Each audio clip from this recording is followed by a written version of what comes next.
সাথী কেমন আছো? এই তো আলহামদুলিল্লাহ ভালো। তুমি কেমন আছো নুহু? এই তো আলহামদুলিল্লাহ। আমি তোমাকে এসএমএস দেব ভাবতেছিলাম। কেন? না মানে কেমনে যে বলি, আরে বলো। আসলে বাসা থেকে ছেলে দেখতেছে। কি বলো? তুমি না বলছিলে এখন বিয়ে করবা না? বড় ভাইয়া ছেলে দেখতেছে, এখন আমি কি করব? আমি তো বলছি আমি বিয়ে করব না। ও আচ্ছা, তাহলে আর কি, দেখুক, বিয়ে করতে আসলে বলবো আমি বিয়ে করব না, কথা শেষ।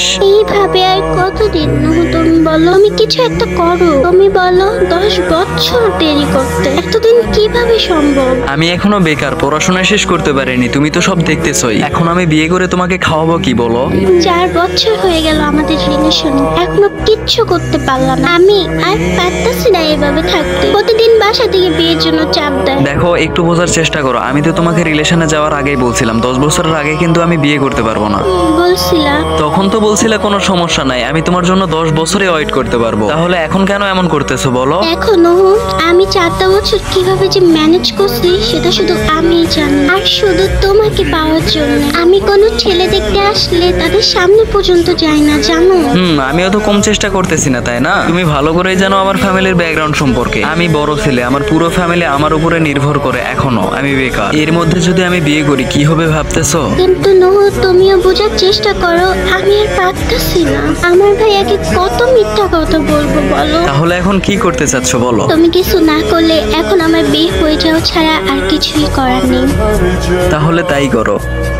হঠাৎ কোনোদিন রাস্তায় দেখা হলে বলো। অনেকদিন হলো দেখা হয় না। চোখের কোণে পানি থাকবে। দেখতে পাবো, মুছে দেওয়ার অধিকার থাকবে না। অনেক স্বপ্ন দেখছিলাম, এখন পরিস্থিতির কাছে সবকিছুই হেরে গেল। আমিও অনেক আশা নিয়েছিলাম, হয়তো সেটা বৃথা ছিল।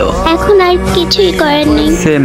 ভালো থেকো, নিজের খেয়াল রেখো। তুমিও। বেশিরভাগ ভালোবাসায় এইরকম পরিস্থিতির কাছে হেরে যায়। দুজনের মধ্যেই ভালোবাসার কোনো কমতি ছিল না, তারপরেও সময় সাপেক্ষে প্রতিষ্ঠিত হতে না পারার কারণে হারিয়ে যায় এইরকম শত শত ভালোবাসা। এই বেকার ছেলেটাও একদিন প্রতিষ্ঠিত হবে, কিন্তু বুকের বাপাশে ফাঁকা থেকে যাবে সারা জীবন। ওই মেয়েটাও একটা সুন্দর স্বামী পাবে, সংসার পাবে, সবকিছু পেলেও কিন্তু কোনো একটা জায়গায় কমতি রয়ে যাবে। পরিস্থিতি আজব এক জিনিস, যেটার সম্মুখীন হইলে বাস্তবতা বোঝা যায়। ফ্যামিলির দিকে তাকিয়ে প্রিয় মানুষটিকে হাসি মুখে ছেড়ে দিতে হয়। আসলে পরিস্থিতি বিষয়টা এক আজব কারিকুলাম, কখনো ভালো কখনো নির্মম আর জঘন্য। আল্লাহ তাআলা এইরকম পরিস্থিতির শিকার কাউকে না করুক। হোয়াটএভার যাই হোক, এই ছিল আজকের ভিডিও। তখন নুহু আমি আপনাদের সঙ্গে ছিলাম এবং আমার সঙ্গে ছিল জাকিয়া। ভিডিওটি আপনাদের কাছে কেমন লাগছে কমেন্ট সেকশনে জানায় দিতে ভুলবেন না। আজকের মতো এত পর্যন্তই। সবাই ভালো থাকবেন, সুস্থ থাকবেন। আল্লাহ হাফেজ। দেখা হচ্ছে নেক্সট কোনো ভিডিওতে। ধন্যবাদ সবাইকে। আসসালামু আলাইকুম।